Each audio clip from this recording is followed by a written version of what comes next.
Ya, kalau kita mau sembuh, makanya sebenarnya kita membutuhkan obat, kan begitu ya. Saya nggak pernah menyalahkan Tuhan dalam hal ini. Ya, dalam setiap kondisi saya tetap masih mempercayai bahwa Tuhan baik. Seru untuk didengarkan ya, tapi kalau mengalami nggak enak juga. Nggak enak ya.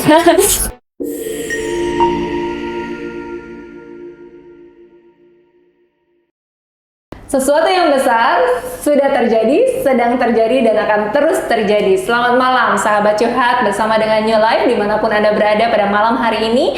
Seperti biasanya di minggu-minggu sebelumnya kita selalu mengangkat tema-tema yang menarik, tema-tema yang up to date, dan tema-tema yang menjadi pergumulan dari sahabat curhat. Nah, secara khusus pada minggu ini kita akan mengangkat tema bangkit dari tekanan hidup.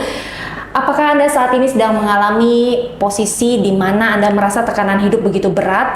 Anda melihat sepertinya masalah demi masalah bertubi-tubi datang menghampiri dan nggak tahu jalan keluarnya. Mungkin Anda merasa gunung masalahku terlalu tinggi Tuhan, terlalu besar Tuhan, terlalu sulit Tuhan untuk aku daki. Kadang-kadang kita merasa kok Tuhan sepertinya diam aja ya, kok Tuhan sepertinya nggak berpihak lagi dengan kita ya, kok Tuhan kelihatannya sayang ya sama orang-orang tertentu, tapi kok jawaban doa itu sepertinya belum kunjung datang untuk kita. Nah, bukan secara kebetulan Anda menyaksikan siaran curhat bersama dengan New Life pada malam hari ini, karena memang acara ini didesain khusus untuk menjawab pergumulan Anda.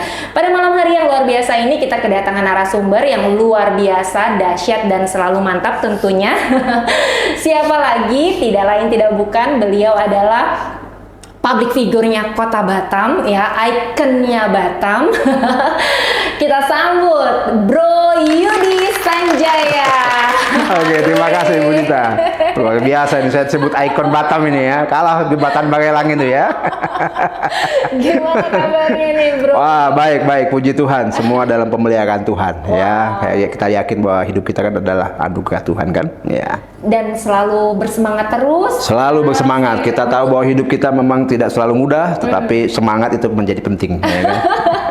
Saya ketemu sama beliau ini dimanapun dan kapanpun. Kebetulan beliau ini kan disclaimer dulu ya, beliau ini maha hadir ya sahabat curhat. Jadi ketemunya di mana-mana gitu ya. Nah, setiap kali ketemu dimanapun dan kapanpun selalu ceria. Kelihatannya kok kayak nggak pernah ada masalah gitu ya. Jadi penasaran nih, sebenarnya beneran nggak sih hidup beliau itu memang bener-bener nihil masalah gitu ya. Bener-bener nggak ada masalah sama sekali. Ini kira-kira fakta atau mitos? Iya. Apakah orang-orang yang kelihatannya selalu ceria, selalu sumringah, senyumnya selalu ada di mana-mana, dan hidupnya kelihatannya selalu penuh dengan tawa dan canda, itu berarti nggak punya masalah dalam hidupnya? Apakah benar seperti itu, Bro Yudi, kira-kira? Ya, saya pernah punya pemahaman bahwa hidup ini selalu ada masalahnya. Ya, kalau kita tidak mau ada masalahnya, ya kita hanya ada satu tempat, yaitu di 2x1 itu. Ya, saat kita sudah tidak hidup, maka sudah tidak ada masalah, ya kan? Jadi selama masih ada kehidupan, maka kita pasti ada masalah. Jadi di tanah sepetak baru. Baru kita akan menghadapi masalah itu, ya kan? Jadi pastinya kita punya masalah, Pasti punya masalah pasti ya. punya Soalnya masalah. banyak orang mengenal Bro Yudi ini kan sebagai orang yang sangat sukses ya dalam bidang pelayanan, dalam membangun anak-anak muda, semangatnya nggak pernah kendor gitu ya. Terus kita kenal juga beliau sebagai seorang entrepreneur yang sukses luar biasa, diberkati Tuhan luar biasa. Amin. Gitu ya.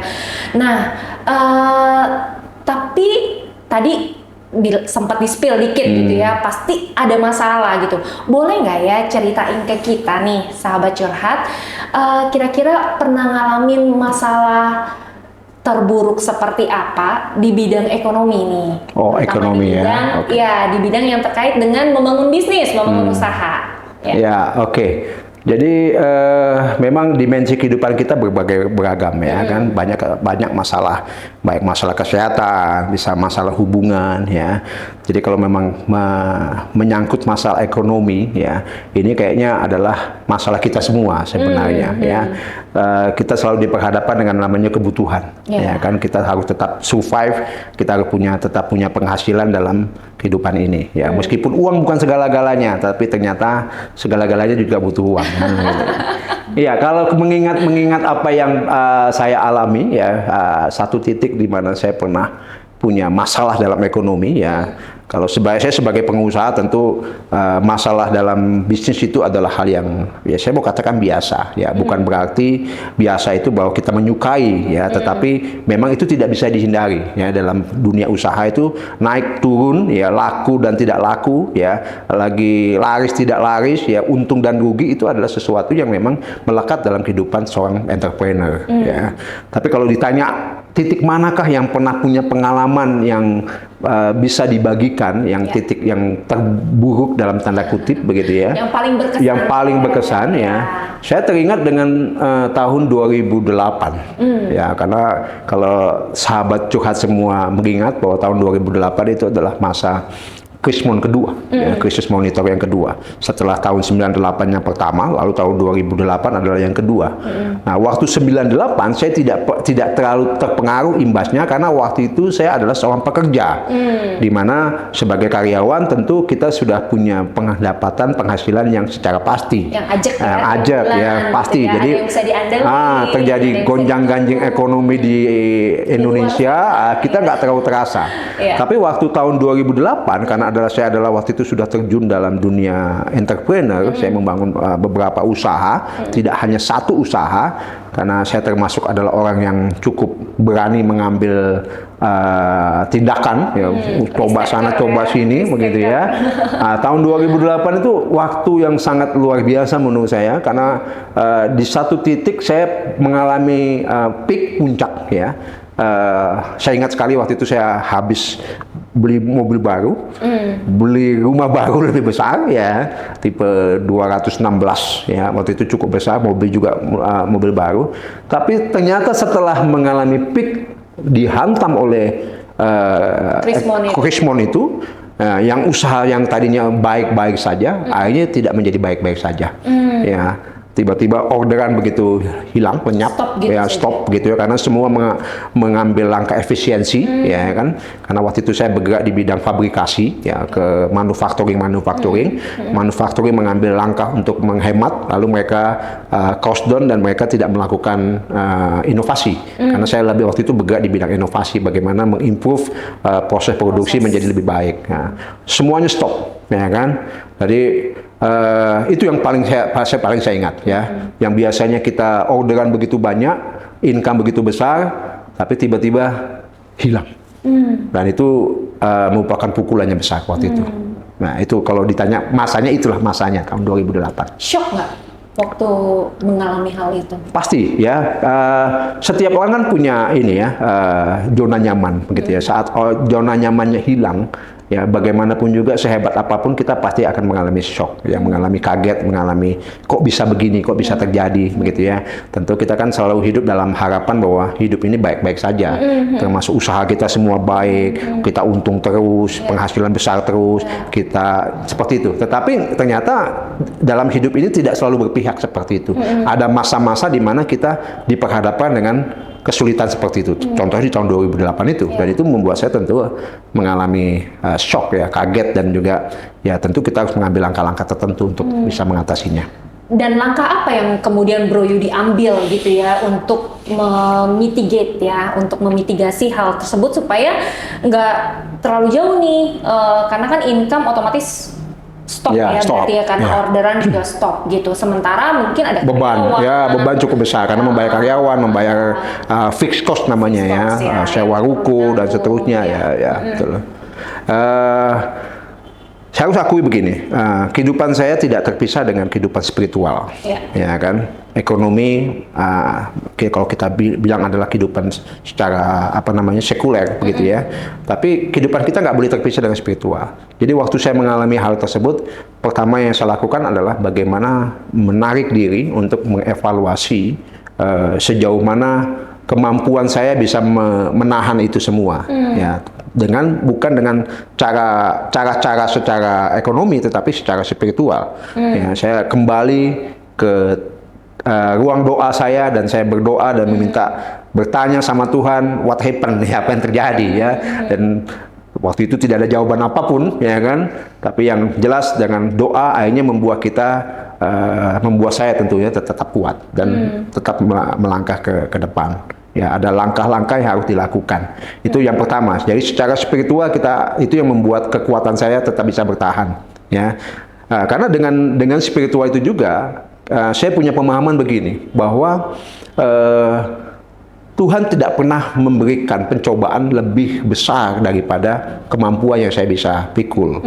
Ya, dalam hal ini adalah ekonomi. Ya, meskipun waktu itu hutang itu begitu besar, ya, begitu banyak, ya kan, nggak sanggup untuk membayar, ya? untuk utang usaha cukup besar, dan itu waktu itu saya pinjam dari berbagai bank, ya, saya ingat saya sangat bergantung dengan kartu kredit, Ibu. Ya, jadi saya pakai kartu kredit, saya punya 12 kartu kredit waktu itu, ya, yang memang pagunya cukup lumayan, ya, satu kartu karena sudah platinum, ada yang 150 juta, ada yang 200 juta, dan itu saya pakai habis, dan memang hutangnya cukup besar, ya. Nah, saya percaya dari sisi spiritual tadi, meskipun kita mengalami hal itu, Tuhan tidak akan membiarkan kita sampai menanggung sampai kita nggak kuat. Jadi yang dibutuhkan apa? Bertahan dulu. Ya, kita nggak boleh punya pesimis, nggak boleh punya apatis, kita nggak punya harapan, tapi kita malah menganggap bahwa ini adalah bagian di mana ini adalah sebuah tekanan hidup yang dalam itu Tuhan izinkan dalam kehidupan saya untuk masuk kepada fase yang berikutnya. Karena kan kita yakin ya dalam spiritualitas begini, kalau kita ingin maju ke langkah ke depan untuk lebih maju, lebih baik, pasti ada ujiannya, gitu kan? Maka kalau ini saya anggap, jadi Bapak merasa ini adalah bagian daripada tahapan ujiannya. Bisa naik ke level berikutnya. Ya, semakin kita bisa menghandle itu, maka saya mempercayai bahwa Tuhan akan mempercayakan lebih daripada yang saat ini, begitu. Kalau dengar dari cerita yang Bapak sampaikan barusan, kelihatannya kan sangat optimis ya, sangat optimis, dan kelihatannya sepertinya Bapak mengalami saat yang kelihatannya mudah gitu ya untuk melaluinya. Tapi saya nggak yakin semudah itu sih sebenarnya. Ya. Boleh nggak ya saya tahu, dengan hutang yang sebanyak itu, yang Bapak bilang tadi sempat punya 12 kartu kredit dengan pagu kredit yang sangat besar, dan pada akhirnya semuanya terpakai habis. Itu artinya kan ada momen-momen di mana Bapak belum ada income nih, Bapak harus bertanggung jawab untuk membayar kembali dong, kan, betul. Kredit yang utang dari kartu kredit yang Bapak gunakan gitu. Apakah Bapak mengalami juga momen-momen di mana oke, satu sisi mungkin secara spiritual Bapak merasa sudah dikuatkan ya dengan melalui doa-doa, jam doa pribadi, tapi secara kenyataan nih kan utang tetap harus dibayar nih, gitu ya. Mungkin ada ngalamin nggak Pak, Bapak sempat dikejar-kejar nih sama debt collector yang serem-serem gitu, sempat ngadepin nggak Pak? Ya, mengalami ya, karena itu terkait dengan perbankan ya, karena dalam mekanisme perbankan mereka ada mekanisme penagihan hutang ya, ada call 1, call 2, call 3 ya, istilahnya kalau sudah call 1 ditelepon tidak bisa ya pasti mereka akan turunkan orang-orang debt collector ya. Tapi menurut pengalaman saya ya, kalau kita semakin call-nya makin tinggi, debt collector-nya tuh makin baik. Yang pertama itu yang serem-serem ya kan. Kalau yang pertama serem-serem, bergetak, marah-marah begitu ya. Tapi kalau sudah lewat call berikutnya, biasanya lebih yang agak baik-baik ngomongnya. Tapi bagaimanapun juga tetap namanya ditagih ya kita kayaknya. Bahkan tidak hanya itu, mereka sudah sampai ke rumah, sudah nunggu di rumah, minta komitmen kita, dan itu sungguh sangat mengganggu kehidupan saya. Dan nggak hanya saya tentunya, juga anak-anak dan keluarga ya. Saya ingat waktu itu waktu itu belum ada handphone, belum begitu terlalu ini, mereka sering telepon itu sampai ya kita putus dulu sementara ya kan, karena seringnya telepon masuk, lalu mereka datang ke mana, ke rumah, dan terus sampai nunggu. Itu tentu membuat tekanan-tekanan yang sangat luar biasa ya. Memang itu tidak bisa tidak bisa disampaikan begitu, tapi memang itu tidak menyenangkan ya, sangat tidak menyenangkan. Dan mungkin kalau teman-teman di sini yang mengalami, tahulah rasanya bagaimana kejar-kejar hutang seperti apa ya kan, sampai ditungguin segala macam, itu sangat tidak menyenangkan. Ya karena saya membayangkan, maksudnya seorang Bro Yudi yang dikenal oleh masyarakat luas ya, punya nama besar, punya nama baik gitu ya. Pastikan hal yang terberat yang harus dihadapi itu adalah rasa malu. Nah, bagaimana bisa deal dengan hal itu gitu ya? Ketika pada akhirnya nih ada orang datang ke rumah yang biasanya mungkin datang dengan apa ya, dengan membawa sesuatu ya. Ini membuat tagihan ya.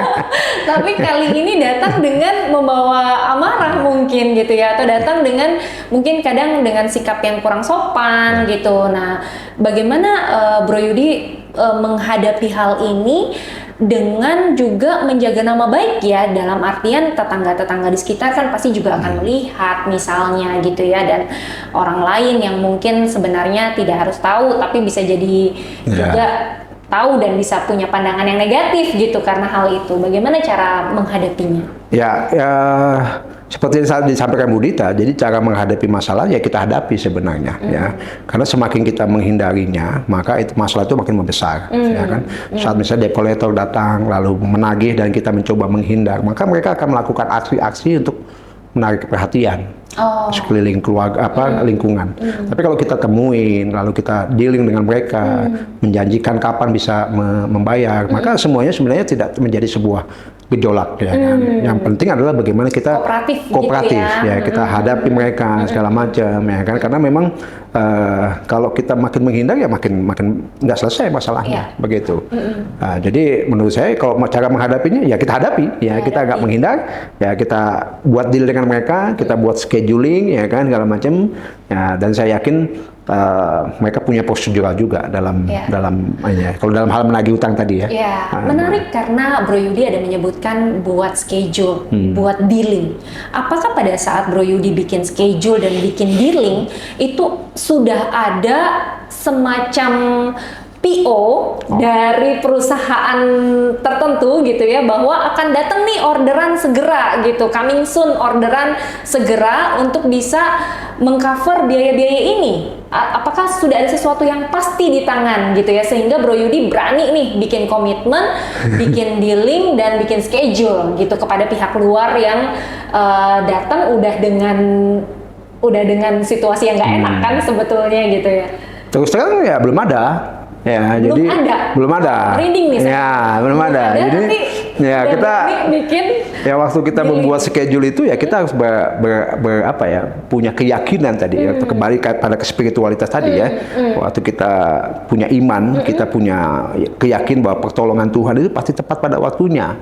Ya kan, meskipun nggak terlihat, nggak ada dari mana uangnya, ini dari mana, saya nggak tahu, tapi ya kita untuk menyelesaikan itu dengan cara ya membuat rescheduling saja, walaupun belum tahu dari mana. Tapi kalau berdasarkan pengalaman waktu itu, memang ya puji Tuhan, memang ternyata pada waktu-waktu tertentu, waktu-waktu yang tepat, Tuhan melakukan sesuatu tentunya, ya kan, ada intervensi Tuhan ya. Kita nggak menduga pertolongan dari seseorang misalnya, ya seorang teman yang tiba-tiba datang lalu dia nggak tahu, yang setahunya dia, saya juga tidak pernah menduga bahwa orang tersebut bisa menolong saya. Ini temennya kalau boleh tahu bestie bukan? Maksudnya temen yang deket banget kemana-mana bareng gitu?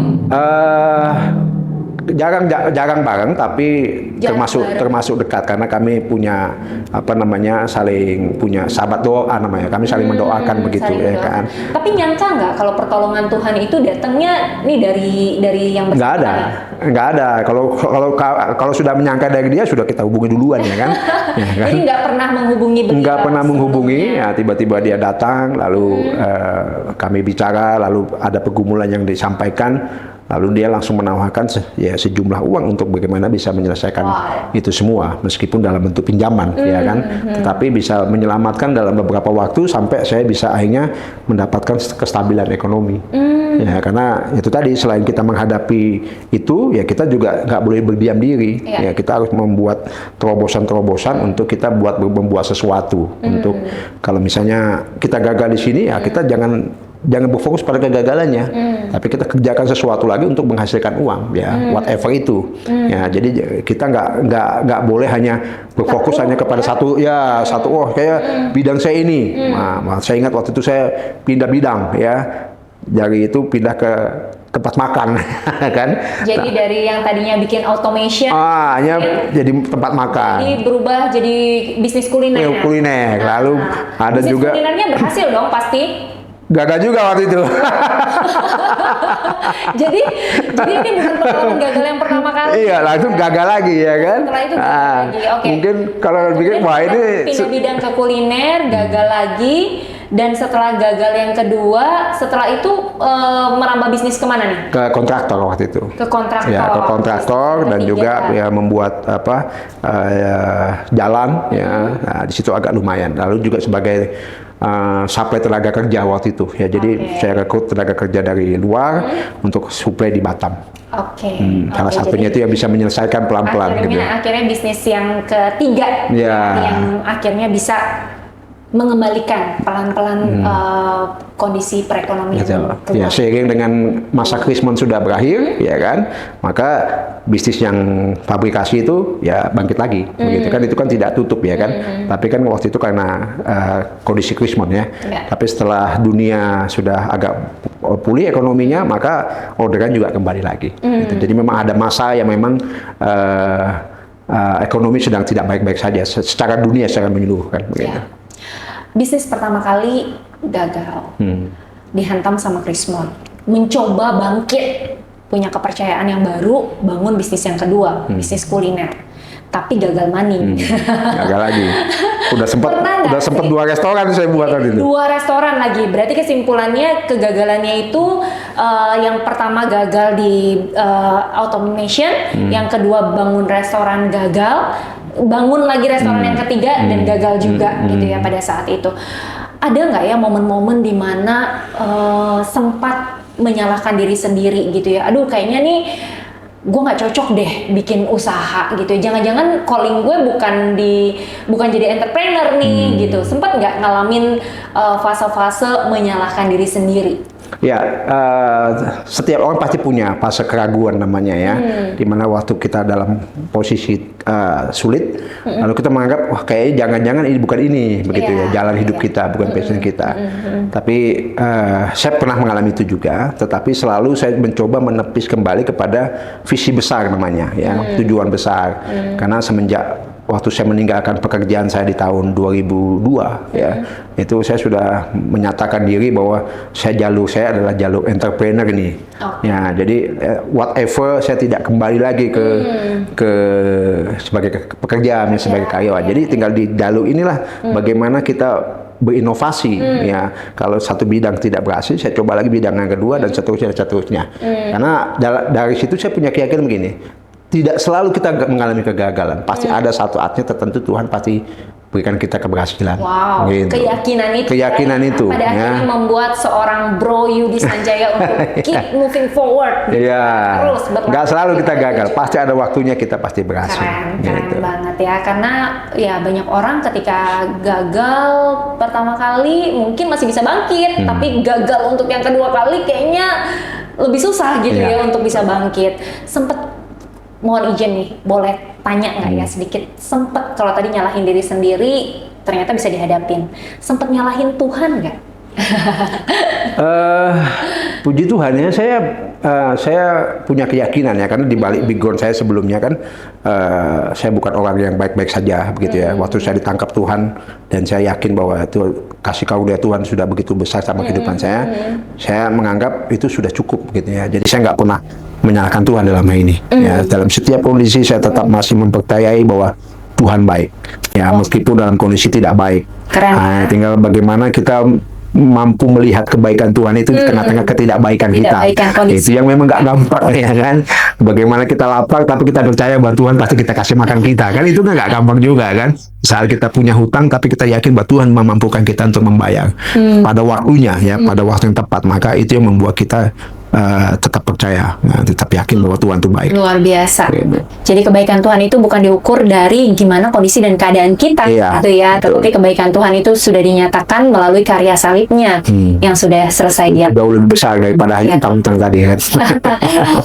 Oke, settle dengan diri sendiri, settle dengan hubungan bersama dengan Tuhan. Tapi bagaimana dengan orang-orang di sekeliling ya? Bagaimana dengan keluarga, istri nih sebagai pribadi yang mungkin kena dampak yang paling besar ya? Mungkin beliau dalam hal ini kan dalam tanda kutip nggak tahu apa-apa nih gitu ya, atau tidak ikut ambil bagian dalam bisnisnya Bro Yudi kan gitu, tapi ujuk-ujuk rumah beliau juga nih yang harus didatengin gitu. Dan bagaimana dengan anak-anak? Pada komplain nggak? Nyalahin papanya nggak? Istri sempat nyalahin suami nggak sih pada saat titik-titik kritis pada saat itu? Ya, puji Tuhan ya sejauh ini keluarga masih baik-baik saja, gitu ya. Hanya mungkin pengelolaan keuangan kami berubah ya semenjak peristiwa itu. Kami mencoba untuk mengatur sedemikian rupa supaya ada pemisahan-pemisahan, begitu ya, supaya jangan mengganggu kebutuhan keluarga yang paling inti, ya misalnya pendidikan anak, lalu makan, begitu itu kan tidak boleh, tidak harus di cover, makanya itu yang harus dilindungi dulu. Nah, kalau dulu mungkin ada penyakit tampak namanya, tampuk aduk keuangan. Dari semenjak 2008 itu kami bikin strategi dengan keluarga, khususnya dengan istri, bagaimana kita mengatur supaya just in case itu terjadi lagi, karena di dalam dunia usaha kan pasti bisa saja akan terjadi lagi dan mengulang dan terulang lagi, tapi itu tidak terganggu. Tapi luar biasa ya bagaimana respon istri dan anak-anak dalam hal ini sebagai support sistemnya Bro Yudi. Mereka tidak mengambil sikap sebagai oposan, itu menyalahkan, tidak menyudutkan gitu ya, tetapi justru sebaliknya merencanakan ya, keluar dengan come out dengan financial planning yang lebih baik gitu ya, sehingga kebutuhan dasarnya itu tetap terlindungi gitu ya. Keren banget, karena memang di mana ada kesatu hatian, di situ berkat-berkat semakin tercurah ya. Luar biasa banget. Jadi kita belajar hal yang luar biasa dari keluarga Bro Yudi juga nih. Nah, seringkali orang lihat kan Bro Yudi dari luar ya, tampilan luar kelihatannya ya itu ya, baik-baik saja, selalu sumringah ya, selalu senyum, selalu penuh dengan kebahagiaan raut wajahnya gitu ya. Cuma siapa yang tahu gitu ya, ternyata pernah juga mengalami titik-titik terendah dalam hidup gitu. Nah, gimana cara menata ulang emosi saat kondisi yang paling rapuh, selain tadi sudah di-spill juga punya hubungan yang intim ya dengan Tuhan gitu ya, secara rohani dikuatkan melalui hubungan yang luar biasa dengan Tuhan. Tetapi ada tips lain nggak ya untuk bisa bangkit dari kerapuhan hati itu? Ya, jadi meskipun saya pernah punya pandangan seperti ini bahwa menceritakan masalah kepada orang lain itu ya, 80 orang itu 80% orang tersebut kalau kita ceritakan itu adalah tidak peduli dengan masalah kita. Ya, 20%-nya adalah mereka menertawakan masalah kita. Tapi pedulinya buat menertawakan. Ya. Jadi sebenarnya tidak ada gunanya kita bercerita sama orang lain tentang masalah kita ya. Tapi di balik itu sebenarnya tetap kita membutuhkan namanya support system ya. Kita harus punya orang-orang tertentu ya, tidak perlu banyak ya. Di saat kita mengalami tekanan hidup ya, selain kita kepada Tuhan itu nomor satu. Yang kedua, kita punya sahabat doa ya. Saya menyebutnya sahabat doa ya, karena topik yang kita bicarakan adalah untuk tujuannya untuk mendoakan ya, tidak perlu banyak ya kan, tapi kita bisa ngobrol apa adanya tanpa harus terhakimi, dan dia mengerti, dan kita nggak perlu mencari solusi dalam tanda kutip, tetapi kita ya bisa kita didoakan, kita bisa mendoakan bersama-sama dan kita bisa jadi diri kita sendiri apa adanya gitu ya. Betul. Dan memang itu nggak usah banyak juga ya, karena memang ya seperti kata di 80% orang tidak peduli, 20% menertawakan masalah kita. Menertawakan. Jadi si sahabat doa ini masuk di mana? Berarti ada 100 sekian 1% ya. Jadi di luar kenormalan, di luar kewajaran begini ya. Dan nggak semua orang bisa punya ya sahabat doa itu ya. Nah, berarti untuk sahabat curhat bersama dengan New Life nih, yang pada malam hari ini mungkin Anda merasa seorang diri, Anda merasa hancur hati, Anda merasa terpuruk dengan persoalan, dengan problem, dengan situasi, kondisi, keadaan yang mungkin Anda rasakan tidak berpihak sepertinya kepada Anda. Bukan secara kebetulan Anda menyaksikan siaran curhat bersama dengan New Life di malam hari yang luar biasa ini, karena memang acara ini ada untuk Anda. Kalau Anda rindu ingin memiliki sahabat doa seperti yang Bro Yudi Sanjaya miliki, yang menguatkan, yang meneguhkan, yang menopang. Anda tidak perlu menjadi orang lain gitu ya. Mungkin Anda lelah selama ini jaim, harus terlihat baik di depan orang banyak gitu ya, terlihat semuanya baik-baik saja, tapi sebenarnya jauh di dalam lubuk hati tuh hatinya rapuh dan benar-benar butuh pertolongan gitu ya. Nah, bukan secara kebetulan Anda menyaksikan siaran pada malam hari ini. Anda bisa menghubungi kami di nomor 0819 081 7-nya 4 kali 1. Mungkin jawaban dari pergumulan, dari persoalan yang Anda saat ini sedang alami tidak langsung serta-merta seperti membalikan tangan, menyentikkan jari gitu ya, langsung menemukan solusinya. Namun siaran ini ada untuk kita bisa bersama-sama bersatu dalam doa. Kita bisa sama-sama percaya pada kuasa yang tidak terbatas di balik segala keterbatasan, di balik segala ketidaknyamanan keadaan gitu ya. Kita mau belajar untuk menyerahkan segala sesuatunya kepada kuasa yang tidak terbatas, yang sanggup menolong setiap kita tepat pada waktunya. Kembali nih Bro Yudi kepada kisahnya yang sangat menarik dan sangat seru ya. Kita bisa belajar. Iya, seru untuk didengarkan ya. Tapi kalau mengalami nggak enak juga. Nggak enak ya. Tapi luar biasanya bagaimana pengalaman yang tidak enak atau pengalaman yang traumatis sebenarnya ini bisa kemudian Tuhan ubahkan, Tuhan reka-rekakan untuk mendatangkan kebaikan pada akhirnya, karena ternyata bisa menjadi inspirasi bagi sahabat curhat gitu ya. Dan terus terang saya sendiri secara pribadi sangat terinspirasi mendengar kisah hidupnya, bagaimana kondisi yang kelam gitu ya bisa kemudian dilalui karena ada penyertaan Tuhan yang luar biasa gitu ya.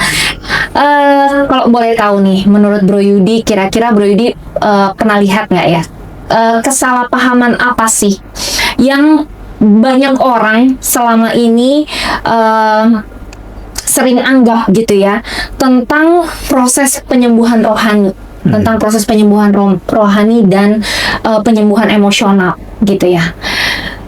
Kesalahpahaman apa yang mungkin selama ini orang banyak sering miliki gitu. Oh, saya pengen sembuh nih secara rohani, saya pengen nih mengalami pemulihan, mengalami terobosan dalam hidup, tapi melalui cara-cara yang mungkin menurut Bro Yudi itu sebenarnya harusnya nggak seperti gitu. Ya, kalau kita mau sembuh, makanya sebenarnya kita membutuhkan obat kan begitu ya.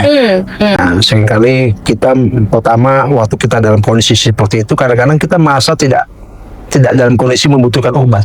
Ya kan? Sendiri. Ya, merasa bahwa on the track kita sudah merasa seperti ini. Ya, kita berpegang kepada pandangan-pandangan kita yang mungkin ya menurut kita benar, padahal sebenarnya itu belum tentu benar, ya kan? Misalnya kita terluka dengan seseorang, ya kan, terluka dengan diri sendiri, kita menganggap ini memang begini, begitu kan? Saya orangnya memang begini dan tidak bisa diubah, begitu. Makanya waktu kalau kita sudah punya pemahaman itu, siapa lagi yang bisa mengubah, ya kan? Karena kita sudah menganggap bahwa itu yang terbenar, yang diyakini itu yang benar. Yang pertama.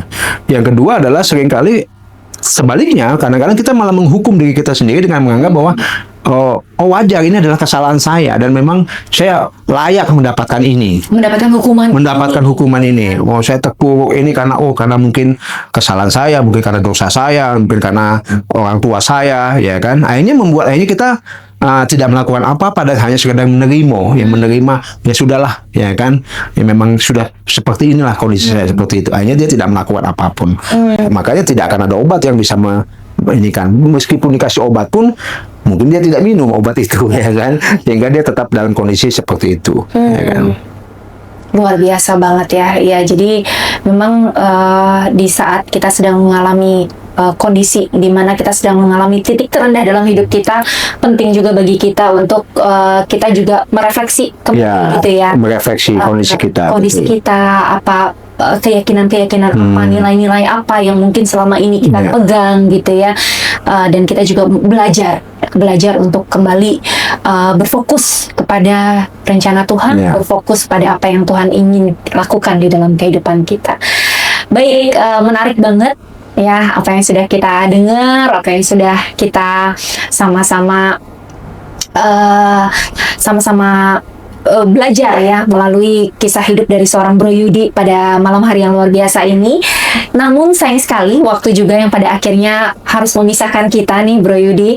Mungkin di penghujung acara sebelum kita tutup, boleh nggak ya Bro Yudi bantu untuk doakan sahabat curhat bersama dengan New Life yang pada malam hari ini mungkin memiliki pergumulan, terutama di bidang ekonomi, yang pengen mengalami terobosan ekonomi, pengen hidupnya dipulihkan secara finansial, pengen diberkati oleh Tuhan gitu ya, yang mungkin merasa jalan-jalannya sudah tertutup untuk mendapatkan rejeki-rejeki yang baru gitu ya, mungkin sudah berusaha berbagai macam cara untuk mencari pekerjaan, tapi kok kayaknya peluang untuk mendapatkan pekerjaan itu kayak tertutup gitu ya. Nah, boleh Bro Yudi bantu untuk doakan. Ya, mari sahabat curhat semua kita masuk dalam doa kepada Tuhan. Ya, kita yakin bahwa Tuhan tidak pernah tinggal diam dalam setiap persoalan kita. Dia adalah Allah yang menyediakan Amin. sesuatu yang baik buat kita. Dia tidak pernah merancangkan sesuatu yang jahat. Ya, apabila saat ini kondisi kita mungkin tidak seperti itu, ya bukan berarti Tuhan jahat.